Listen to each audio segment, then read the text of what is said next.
Marami tayong bisita ngayon. May foreigner na tayong bisita. Yes, sir.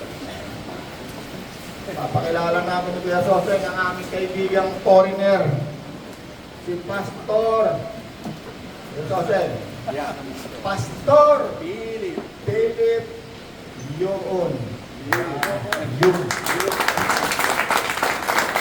Ang galing si Pastor Philip, dito tayo nakakuha ng impluensya. Kasi itong si Pastor Philip, nagpapaaral ito ng maraming Pilipino. Yes, that's right. Sabi ko, kawawa naman kami may mga kakayanang Pilipino na hindi man lamang makapagpaaral kahit isa man ng Pilipino. Yes. Kaya ako nakapag-isip, ipapaaral din kaya ako ng mga Pilipinong kapwa Yes, ko. right. Amen! Amen. Thank you, Lord. Punta na tayo sa Bible natin. Woo! Mahaba ang ating napakasarap magpuri sa Panginoon, ano? Yes. Ito sa inyo, naginhawaan ng pakiramdam matapos tayo magpasalamat sa Diyos. Yes. Hallelujah. Hallelujah! Tignan nyo, ano? Napakasarap magpuri sa Panginoon. Ano, bet nyo? God is good! Hallelujah! Mas masarap pa sa inuman, ano? Okay, punta na tayo sa Bible natin. Yung mga nakaraan natin, ano? Babalikan ko lang konti yung nakaraan kasi arangkada ulit tayo tungkol sa yung kapatong tipan, eh. Dito muna tayo. Balikan ko lang konti yung ating mga nakaraan, ano, pag-aaral. Ikalawang Korinto 2:14, ngunit salamat sa Diyos at lagi niya kaming sinasama sa parada ng tagumpay ni Kristo. Yes. Right. Hallelujah, ano? Nakaparada tayo, lagi tayong kasama. Amen. Kung meron mang hindi kasama, yan yung mga nagpupunwaring man ng palataya, pero hindi naman. Hindi ko sinabing si Pastor Sayok yun, kasi yan ay isang tunay naman ng palataya. Hallelujah! Hallelujah! Praise the name of Jesus! Hallelujah! Napakaganda ng mga salita ng Panginoon, eh. Oh, pag ito, kinuha mo to, eh. Araw-araw, tagumpay ang makukuha mo sa buhay mo, eh. Yes. Right. Biro mo sabihin ng salita ng Diyos, kami ay laging sinasama sa parada ng tagumpay ni Kristo. Amen! Hallelujah, hindi tayo nagtatagumpay. Ang tagumpay ay si Kristo, tayo sinasama lamang ni Kristo. Amen. Kaya nga sabi ko ako, hindi ako nag-iisip lumaman, eh. Ang Panginoon nag-iisip para sa akin. Yes. Hallelujah. Yes. Nakikita ko na lang, ay, merong isang dito, may opportunity ng negosyo. O, pasukin ko, papapala. O, meron na naman. O, papapala na naman. Bakit? Ito ang susi. Yes. Sapagkat tayong mananampalataya kay Kristo, lagi tayong kasama sa tagumpay ni Kristo. Amen. Yes. Amen! Amen! Kaya, harapatin tayo konti pa. Noong nakaraang linggo. Unang Korinto 1, verse 17. Yes. Sapagkat sinugo ako ni Kristo Yeah. upang mangaral ng magandang balita. Yes. So, kaya maraming mga manggagawa dito ang Panginoon. Ayan, si Bishop, si Kuya Soseng. Yeah. Anong ginagawa namin?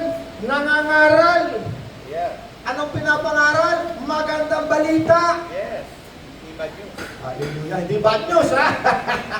Hindi bad news, laging good news. Yes. No, sabi ni Apostol Pablo, sapagkat ako'y sinugo ni Kristo Yes. upang mangaral ng magandang balita, hindi upang magbautismo.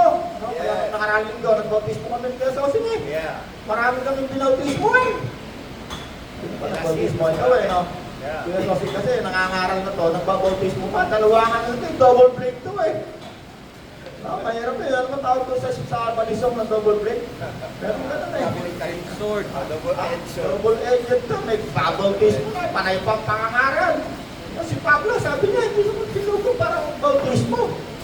Ako'y sinugo para mangaral ng mabuting balita. Yes. Amen! Kaya nga meron hanggang dito sa RCPJC, 35 years na, may nangangaral pa. Yes. No, hindi ako nangangaral para dalahin ko kayo sa aking relihiyon ng born again. Yeah. Baka mabarn na naman kayo. Tulad ni Pastor Sayo. Hallelujah.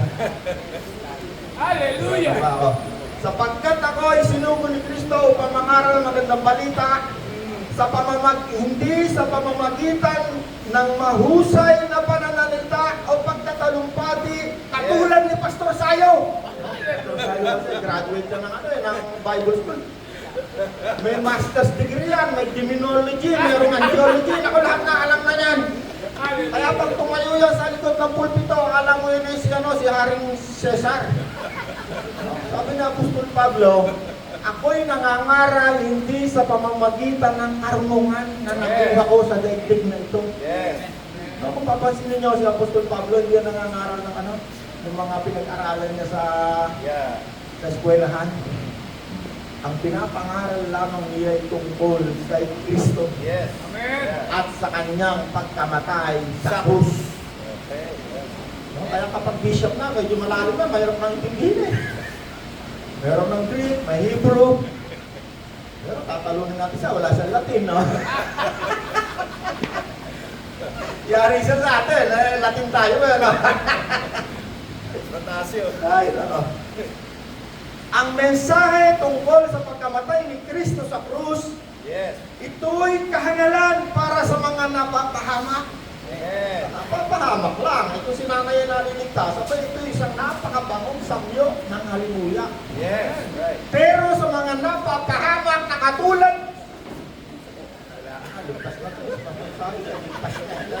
wala na akong ma-example na napapahamak eh. Asa pa yung mga mukha dyan na nakatanggal? Example ko kayo, kaya napapahamak. Wala akong makita yun. Kanina meron naman. Wala na, na-example na. Hallelujah. Woo! So, Philip, ha? Keep your face smiling, ha? Else, I will make you... Papa-English tuloy ako, eh. Papa-English ako, eh. Pastor Philip, you understand Tagalog? Yes! Kunti lang. Opo! Hallelujah.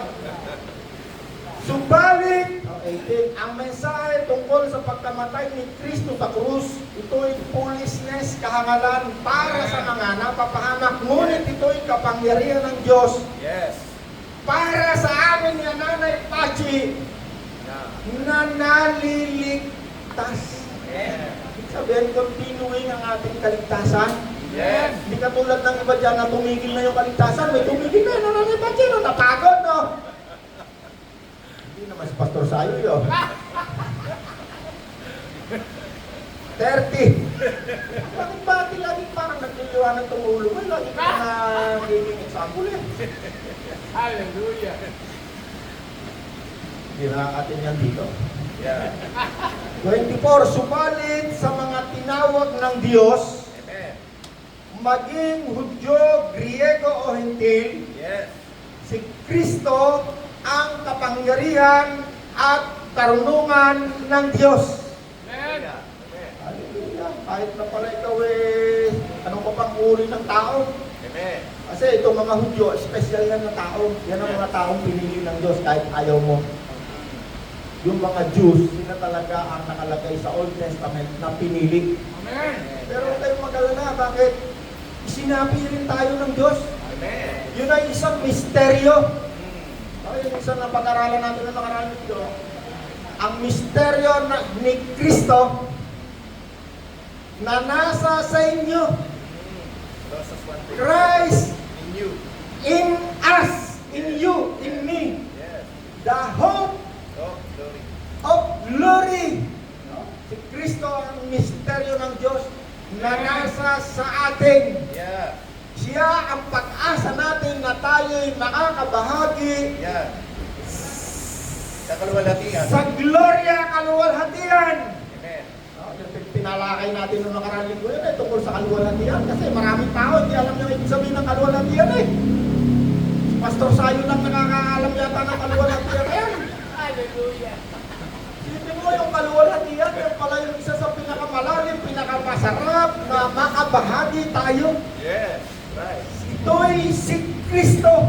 Ang misteryo ni Kristo na nasa sa inyo. Amen. Yun ang isang tatakakayin sana natin uli yung na yan, mystery. Kasi yung misteryo, hindi yan na ipapaliwanag sa salita. Yeah. Mystery, misteryo, hiwaga. Ibig Amen. sabihin, itong mga bagay na ito, hindi mo kayang ipaliwanag sa siyensya. Amen. Ang halimbawa niyang misteryo na yan, pagkabuhay ni Kristo, paano nabuhay, paano makit sa langit, Yeah. pagkapanganak ni Kristo, paano pinanganak ng birhen, Yeah. paano dinalan ng walang asawa, at marami pang iba. At ang isa sa pinakamalalim na misteryong yan ay si Kristo na nasa sa iyo, nasa sa atin. Amen. Amen. Bakit? Hindi siya nakikita. Right. Si Kristo na nasa sa iyo, pero hindi mo makita, hindi mo maipaliwanag. Bakit? Eh, misteryo. Amen. Amen. Ang espiritu mo, ang espiritu ko ay nakipag-isa kay Kristo. Kaya yun lamang, si Kristo lamang ang pag-asa natin lahat na tayo'y makakabahagi sa gloria kaluwalhatian ng Diyos. Amen. Gloria, kailangan na maintindihan natin kasi kung hindi tayo maging interested yan. Baka maisip mo, pag gloria, gloria, gloria la bandera. Hindi yun. Napakasarap makabahagi ng kahit kapiraso, no? Gloria, napag-aralan natin yun. Anong isang halimbawa nun? Karunong-runungan ka, lakas-lakasan ka, galang-galangan ka, lahat na ng pinaka. No? Gloria. Amen. Pag naintindihan mo yung gloria, wala ka nang nanaisin sa mundo ito kung di ikaw ay makabahagi sa Amen. gloria Yes. ng Diyos. Amen. Hey, kalabi ng Diyos! Hallelujah! Wala tayong karapatan diyan. Kaya lamang tayo makakabahagi riyan ay dahil kay Kristo. Amen. Yeah. Kalakasan, kalakas-lakasan, karunong-runungan, kaliwa-liwanagan, Yeah. lahat ng pinaka. Gloria. Yes. Right. Sa Diyos nagmumula ang buhay, 30. Yeah. Unang Korinto 1:30, sa Diyos nagmumula ang buhay na taglay ninyo. Amen. Sino sa inyo rito may buhay? Anay pati, buhay ka, patay. Hindi, spiritual. Buhay! Yes. Physical, buhay tayo lahat. Ang tinutukoy ritong buhay ay yung buhay espiritual. Yes. Sapagkat sinabi ni Jesus, ako ang buhay. Yes. Right. Ako ang buhay. Kaya lamang tayo nagkaroon ng buhay dahil kay Kristo na nasa sa inyo. Amen. Amen. The hope Oh, of gloria. Yes. Okay? Sa Diyos, sa Kanya nagmumula ang buhay na taglay ni Nanay Pachi at taglay ko at taglay nating lahat. Dahil sa pakikipag-isa natin kay Kristo Jesus na siyang ginawang karunungan. Amen. Yeah. So kaya pala ako, nakakapangaral kami ni Kuya Sose, kahit hindi kami nag-master's degree, kahit hindi kami gumraduate sa Bible School, Yeah. kahit kami hindi tinuruan ni Bishop, Dino. hindi, sa likod, si Bishop Lino, marami tinuturo yan sa Bible eh. Isap sa'yo. Bishop Sayong. Alam nyo, kapag kayo tinanggap nyo si Kristo, ikaw ay qualified na mangaral, Amen. na maglingkod. Saan tayo maglilingkod? Sa bagong tipan. Amen. Kasi doon sa lumang tipan, hindi ka pwedeng maglingkod doon. Maraming qualification, Yeah. Mga requirements. maraming requirements. Yeah. Kaya tayo ngayon, na nasa sa ilalim ng bagong tipan, tayo'y binigyan ng Diyos ng una, karunungan. Amen. No, kaya ako, nagsasalita ako sa oras, malaya ko sa oras, wala ako nagsasalita. Anong naririnig nyo sa akin habang ako nagsasalita? Tungkol kay Kristo. Amen. Tungkol sa mga pangako ng Diyos sa ating lahat. Yeah. Amen. Right. Amen? Amen. Kaya tayo, every Monday, ang tawag ko rito breakfast pandesal, may na tinapay. Yeah. Bakit? Abay, ang salita ng Diyos, yan ay pagkain. Amen. Hindi man ganong kalalim ang tinuturo ko sa inyo, hindi kailangan ng lalim. Ang kailangan yung puso, tumbok sa puso. Yes. Pastor Sayo, pag nagturo yan, talaga naman may Hebrew yan, may Greek yan, mayroon pang huhugot pa na. Hallelujah. Kasi maraming pinag-aralan. Hindi pala kailangan na ikaw mayroong mga degree. Yes. Actually, yung 12 apostol ni Kristo, walang degree kahit isa eh. Yeah. Wala, ano pa no? Mga magsasaka, mga Isda. mangingisda, Pero. mga karpintero. Ay pagka siguro panahon na to, baka yung karpintero at chapuera sa grupo ni Pastor Sayo kasi yung mga grupo niyan ay kailangan may Bible school, may master's degree, etc. No? Ang qualification lamang pala para ikaw ay maging lingkod sa bagong tipan ay si Kristo. Amen. Amen! Amen. Hallelujah. O, talon pa tayo para makaabate. 30. Sa kanya.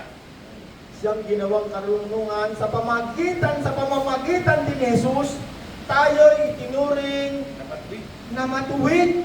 Yeah. Pala itong si Pastor Sayo, kahit kung ikaw ginagawa, righteous pa rin sa paningin ng Diyos. Hallelujah. Yes. No, righteous pa rin. Bakit? Dahil kay Kristo. Amen. Amen. Kahit ito'y... Ano? Hindi ko sinabing naglalasing si Pastor Sayo, ha? Hindi nakikita ng Diyos ang ating mga lumang ginawa. Yes. Right. Bakit? Mula nung tayo nagsisi, tinanggap natin si Kristo ang naging katuwiran natin, righteousness. Amen. Yes. Kaya itong si Pastor Philip, kahit ito'y mag-asawa ngayon ang kasal na si Pastor Philip, ha? Pastor Philip is a widow. But now. But now, he has another beautiful wife. Yes. Hallelujah. Hallelujah! Hallelujah! Ang sinasabi rito, hindi kailangan na tayo gumawa at pagpursigihan natin na tayo gumawa sa sarili natin kalakasan o kapangyarihan para tayo maging matuwid sapagkat Yes. tayo ginawa na ng Diyos na matuwid. Amen. Si Kristo ang ating katuwiran. Yes. Christ is our righteousness. Yes. No, hindi na kailangan na bantayan mo sarili mo. Kailangan righteousness. Si Kristo ang ating righteousness. Amen. Sino tumakas kay Kristo at taas ang kamay? Sa paningin ng Diyos, ikaw ay matuwid. Wala nang debate. Right. Okay? Kaya nga, hindi pa pala, sa pamamagitan ni Jesus, tayo itinuring na matuwid Ginawang banal. at ginawang banal, holy man, Yes. holy woman, Yes. banal, mabuti. Yeah. Kaya nga yung ikatlong Diyos na tinatawag ng marami na pinapakilala natin, hindi nila makilala, no? Yung Holy Spirit, ginawa nilang God. Yun ang pinapakilala natin, sino siya, no? Yeah. Na hindi matanggap ng marami. Ginawa tayong holy. Ibig sabihin, pwede na rin tayo tawagin na Diyos na banal, no? Kasi holy tayo, no? Bakit tayo ginawang banal? Dahil kay Kristo. Amen. Tayo ngayon ay mga holy people, Yes. a chosen nation, a royal priest. Priest pa nga, no? Kaya ito si Pastor Sayo, kahit ito'y magliko-liko ang katawan nito, righteous, holy. Amen. Hindi natin Salamat. pwedeng sabihin na Salamat, si Sayo Saint na yan, Paul. Yung si Sayo na yan, naglalaki na, nagsasakla pa nga sa patay yan, nakikita natin yan, Holy. Yes. Bakit? Dahil kay Kristo. Amen. Right. No, Nanay Pati, tama, no? Thank you, Jesus. Ito, mabigat, 31. Kaya nga, Kaya na nasusulat. 31, okay, sorry. Yeah. Sige, Kaya basahin mo. nga tulad ng nasusulat, ang sino mang nais magmalaki at magmapuri, pagmalaki niya ang ginawa ng Panginoon. Amen. Kaya nga, Yes. ang sino man na nais magyabang, Yes. ang ginawa ng Panginoon sa krus, ang kaniyang ipagyabang, ipagmalaki. Amen. Hindi yung, ako righteous ako kasi iningatan ko buhay ko No. Ang kaligtasan mo, ang iyong kapanalan, Yeah. hindi dahil sa iyong ginawa, kundi dahil kay Jesus. Amen. Right. Kaya ikaw, Pastor Sayo, wala nang dapat ipagmalaki na ikaw ang nagligtas sa iyong sarili. Hallelujah. Tama. Tama! Tama. Sino sa inyo ligtas na? Pwede mong sabihin, kasi pero alam, palagay ko, hindi pa ako ligtas kasi nakagawa pa ako ng misa ng ano. Ligtas ka na dahil kay Kristo. Amen. Ikaw ay kanya nang inumpisa ang baguhin. Amen. That's right. Nag-uumpisa na ang iyong pagbabago dito sa lupa pa lang, nag-uumpisa na. Yes. Pero sa paningin ng Diyos, ikaw ay 100% banal na dahil Yes. kay Kristo. At ang iyong kaligtasan at karunungan ay dahil din kay Kristo. Kaya kung ikaw ay mayabang at gusto mong magyabang, huwag ka na maghibur-hibur, Greek pa. Ang ipagmayabang mo lang ay ginawa ni Kristo sa krus ng Kalbaryo, katulad ni Apostol Pablo. Yeah. Sabi ni Apostol Pablo, abay, kung tungkol din lang sa Biblia, walang tatalo sa akin sa mga kasinggidan ko, sabi ni Apostol Pablo. Yeah. Subalit ipinasya ko na ang ipapangaral ko lamang sa inyo ay tungkol sa pagkamatay ni Kristo sa krus ng Kalbaryo. Amen! Yeah. Amen. Oras na tayo, Rod? Ha? Meron pa? 20 Hindi minutes. ako nakarating sa akin. Meron pa? Meron pa. Ilang minutes? 20 po. Aba, matagal pa. Hallelujah. Okay, pupunta na tayo dito. Babalik na tayo ngayon muli sa bagong tipan. Kasi matagal natin iniwan yan eh. Matagal na natin iniwan. Kung walang pagkukulang sa lumang tipan, Yeah. hindi na sana gumawa pa ng bago. Yeah. Ayan, babasahin ng Liquid. Kaya sabi kasi, encyclopedia ko yun eh. Minsan hindi ko babasahin ng verse, alam na yan eh. Okay, sige, basahin mo na kayo, Sosay. Every yata yun eh. Sa Roma muna, Roma 10:4. Isa natin sa 4. Roma 10. Yeah. Si Kristo ang katuparan Nakasalatan. ng kautusan, kautusan Yeah. upang maging matuwid ang bawat sumasampalataya sa Kanya. Amen. Sapagkat ganito ang sinulat ni Moses tungkol sa pagiging matuwid batay sa kautusan. Ang taong gumagawa ng mga bagay na ito ay mabubuhay sa pamamagitan ng mga ito. Okay, kinukompare niya yung Old Testament, yung mga tao under Old Testament, at tayo ngayong mga hintil na under sa New Grace. Testament. No? Kaya sa Bible merong Old Testament, New Testament, lumang tipan, bagong tipan. Kasi maraming tao nalilito dyan eh. Pag hindi mo naiintindihan yan, mabubudol ka ng mga nagtuturo ng Bible. Yeah, ito na brand. Dadalahin ka nila sa Old Testament, dadalahin ka nila sa New Testament, paghahaluin. Tapos yung mga malaman, tsatsanihin niya yun. Tsatsanihin yung malaman sa sikmura, tsatsanihin niya yun. Alam na alam niya yung Pastor Sayo yun eh. Sige pa kaya sa Okay. Pag hindi mo naunawaan ng Old Testament at ang New Testament, magugulumihanan ka. Yes. Magugulumihanan. Yeah. Kaya sinasabi ko minsan eh, yung Bible na yan, pag hindi mo naintindihan yan, hindi makakabuti sa iyo yan. Makakasama yan sa iyo. Bakit makakasama? Kasi yung dapat sana kakainin mo, kukunin pa niya mga false prophet na yan. Tsatsanihin niya yung sa Old Testament, tapos papakayan sa iyo yan. Pero yung malinaw doon, hindi niya tsatsanihin yan. Yeah, right. Alam na alam ni Pastor Sayo eh. Kasi si Pastor Sayo dati nagtuturo ng Old Testament yan eh. Kakapalain kayo ng Diyos. Basta ibigay niyo yung inyong sweldo. Pag hindi niyo binigay sweldo na hindi kayo bibless sa atong langit. Ha? Nakakabati na. Yeah.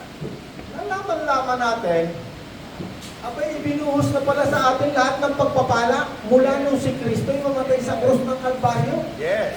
At kung ibinigay sa iyo ang kaisa-isang anak ng Diyos na si Jesus, Yeah. wala nang iba pang bagay na hindi niya pwedeng ibigay kay Pastor Philip. Yeah. Kaya nga pati asawa, binigay na ng Diyos kay Pastor Philip eh. Yeah. Hallelujah. God gave you a beautiful wife. Oh, talaga? Thank you. Lakaw, dadalihin ka na sa Old Testament. Oh. Ito ang plano ng Diyos sa iyo.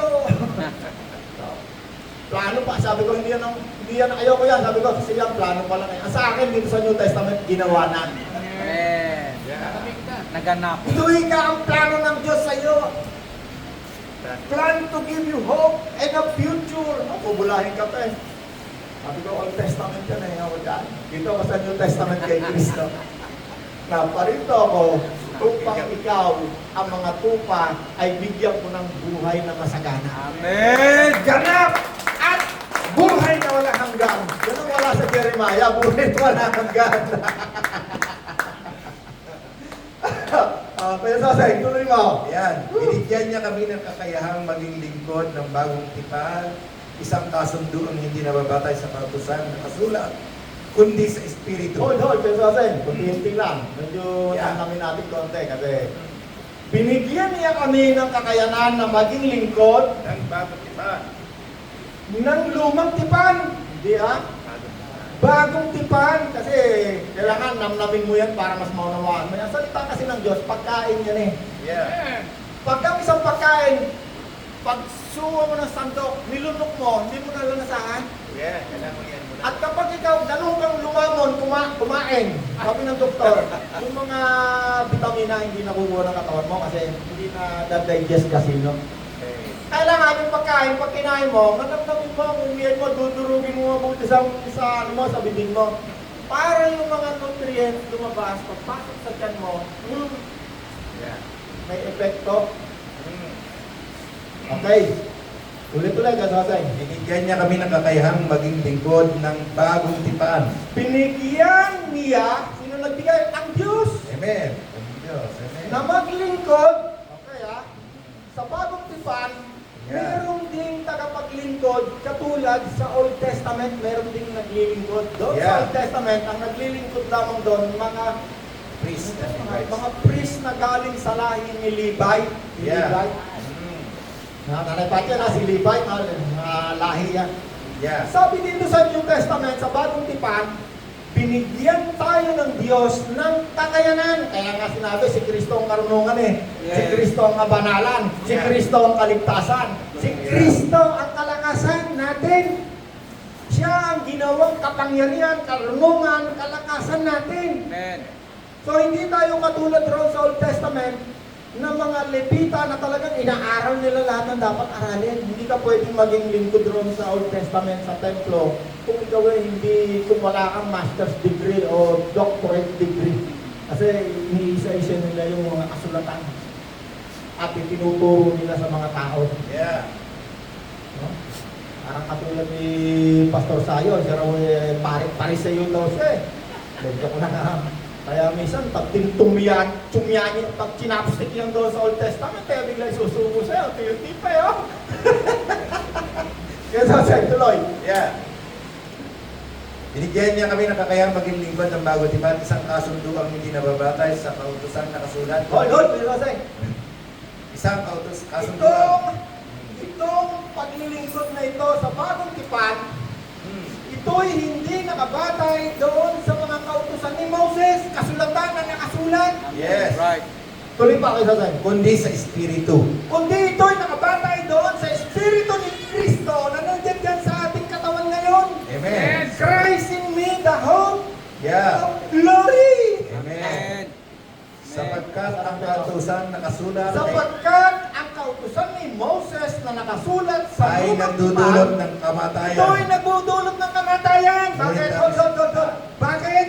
Yeah. Sapagkat ang kautusan doon sa utos ni Moses, Yeah. kapag yun ay sinunod mo, merong pagpapala, pero kapag hindi mo nasunod, meron namang sumpa. According sa Deuteronomy, according doon sa Old Testament. Yes. Yes. No, pag ikaw hindi mo na ibigay sa'yo yung 10% ng sweldo mo, ikaw ay susumpain. Kaya ito si Pastor Sayo, ayaw mga tangat ang buhay niya. Hindi ko lamay na tangat ang buhay. Hallelujah. No, doon sa Old Testament, kino-compare sa New Testament ngayon. Amen. Doon sa Old Testament, pag ikaw ay pumunta ron, meron doon pangako kapag nasunod mo. Subalit kapag ikaw ay nagkulang, ang parusa sa iyo ay katakot-takot na sumpa. Yeah. Sumpa ng kahirapan, sumpa ng sakit, sumpa ng dilubyo, lahat ng sumpa makukuha mo ron. Yeah. At walang isa mang nakatupad sa panuntunan ito. Kaya sinabi, si Kristo ang kaganapan ng kautusan ni Moses. Siya ang dulo. Amen. At kinuha ni Jesus ang lahat ng sumpa Yeah. na dapat sana'y tatama sa ating lahat. Amen. Subalit dahil kay Kristo ay ibinuhos niya sa atin ang lahat ng pagpapala. Amen. Ang sumpa, kinuha na ni Jesus. Amen. Kaya ang meron lamang tayo ngayon ay pagpapala, biyaya. Yes. Lahat ng pangako ng Diyos sa Old Testament, dire-diretso papasok ng anil package, walang hadlang. Amen. Bakit? Kapagkat ang Panginoon natin, siya ang tumupad ng kautosang ito, siya rin ang kumuha ng sumpa sa kautosang ito, siya rin ang nagbukas ng pintuan para yung pangako ng Diyos kay Abraham na isang mananampalataya ay dumako rin sa isang sumampalataya kay Kristo. Kaya tayo naging tagapagmana lamang, tagaabot. Tayo'y naging mga beneficiary. Right. Hindi tayo ang gumanap. Tuloy mo pa kayo natin.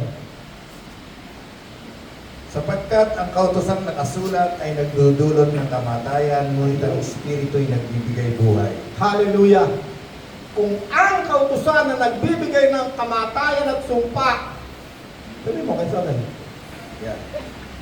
Sapagkat ang kautosang nakasulat ay nagdudulot ng kamatayan, ngunit ang Espiritu'y nagbibigay buhay. Hallelujah. Nang ibigay ang kautosang nakaukit sa mga tapyas na bato na hayag ang kaluwalhatian ng Diyos. Kaya nga hindi matingnan ng mga Israelita ang mukha ni Moises, kahit nang liwanag na iyon ang mukha niya ay pansamantala lamang. Kung ang paglilingkod na batay sa, Kung ang paglilingkod sa kautosang nakaukit sa batay bato sa kautusan ni Moses na nakaukit sa bato ay nagdadala ng ay kamatayan, nagdadala ng kamatayan, ay dumating na may kalakip na gayong kaluwalhatian. Kalakip na kaluwalhatian. Gaano pa kaya? Gaano pa kaya? Ang kaluwalhatian ng Ang paglilingkod kaluwalhatian ng paglilingkod ayon sa ayon Espiritu Santo. sa Espiritu Amen. Amen. Amen. Amen. Kaya tayo ngayon, mayroon na tayong access. Kaya sinabi, wala nang pagkakaiba ang Hudyo at ang Hentil. Amen. Sa paglapit lang, access lang, hindi sinabing Hudyo, Hentil ka na, magsasaklop ka na ng ng abito, yung may kandileryo ka na. Hindi maaaring mapalitan natin ang Hudyo ay Hudyo hanggang dumating si Kristo. Yes. Yes. Right. Sa spiritual na pagkahudyo, doon sa pagtutuli sa puso, doon tayo kasali. Yeah. That's right. Amen? Sige pa kayo sa tayo. Hindi, iba ng verse. Yeah. Pumunta ka naman sa ano. Anong verse ang pinasa mo kayo sa tayo? 3. Romans? Hindi. Ano yun? Second Corinthians.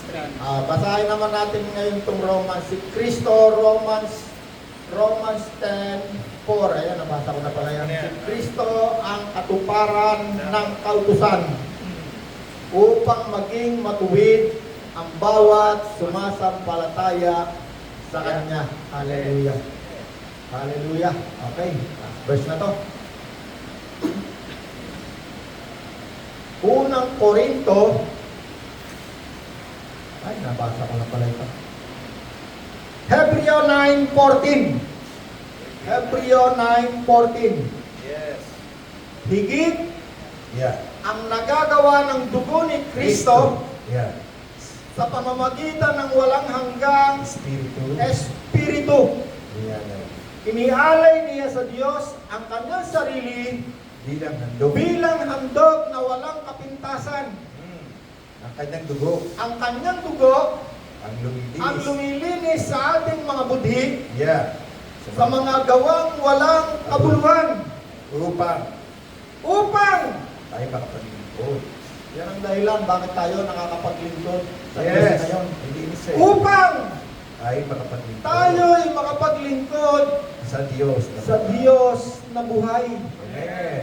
Kasi, sampunin ko lang ha, pastor sa'yo, halika. Kunwari ikaw ang Diyos na buhay ha. Halika. Kunwari lang, hindi ikaw, baka uuwi ka. Sample lang, sample. Sampol. Itong si Pastor Sayo, kunwari si Sayo, siya yung Diyos na buhay. Kunwari lang ha. Buhay na Diyos.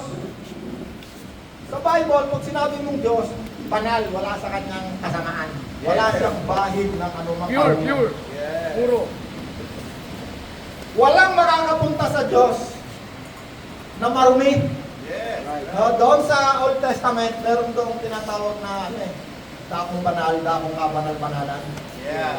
Yung mga tagapaglingkod doon sa Old Testament, doon sa simbahan na yon, andun lang sila sa dakong banal. Nandiyan yung kabanal-banalan, nandiyan yung Diyos, nandiyan yung presensya ng Diyos. Yeah. Sa kabilang ganon, mayroong harang na tela na kapal-kapal. Susunod dyan, ang tawag dyan, dakong banal. Dakong kabanal-banalan. At dito sa dakong banal, ayan si Pastor Rosario, tsaka si Pastor Lino. Yung mga tao, andyan lang yan, hindi pwede pumasok doon. Dahil yung tao na yan, ng mga lingkod, mga Levita ha, Levites. pag yan ay pumasok dyan, ang gagawin diyan, yung paa niya tatalian kasi kapag yan ay merong nakatagong kasalanan, pagpasok niyan sa dakong kabanal-banalan, dahil siya ay merong marumi, mamamatay yan. Yeah. Meron pa yung kalembang, klimbang, klimbang. Ibig sabihin, nakikinig yung nasa labas, tinitingnan nila kung buhay pa ba itong tao ito, patay na. Pag hindi na nakalembang, hihilahin nila yung lubid kasi ibig sabihin, patay. Hindi siya natagpuang malinis. Yes. Patay siya. Kasi walang pwedeng makalapit sa Diyos nang merong bahid ng aroma. Amen. Yes. Ay. Amen. Sabi dito sa binasa natin, huwag ka mo nilalayas. Ano nga, alayas yan. Napakaganda ng example natin eh. Kasi maraming nagkagaling-galingan eh, mga lingkod ngayon ng lingkod na mga ibang ano pinag-aaralan eh. Hindi nila alam, saan ang qualification?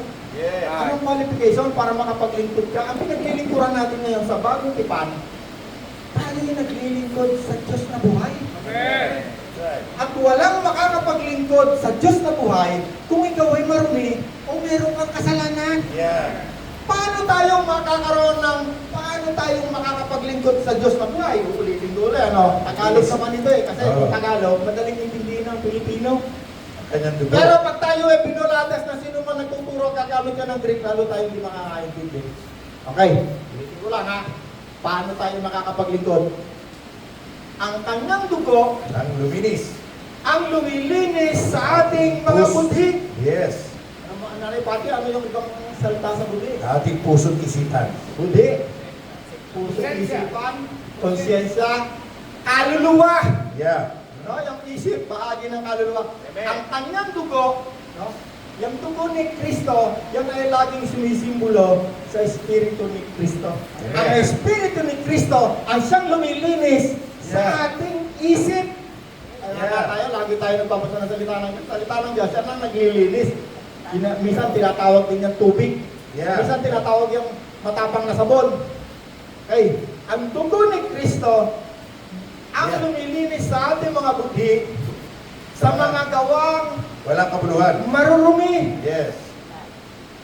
upang tayo'y Makapaglingkod. makapaglingkod sa Diyos na buhay. Amen.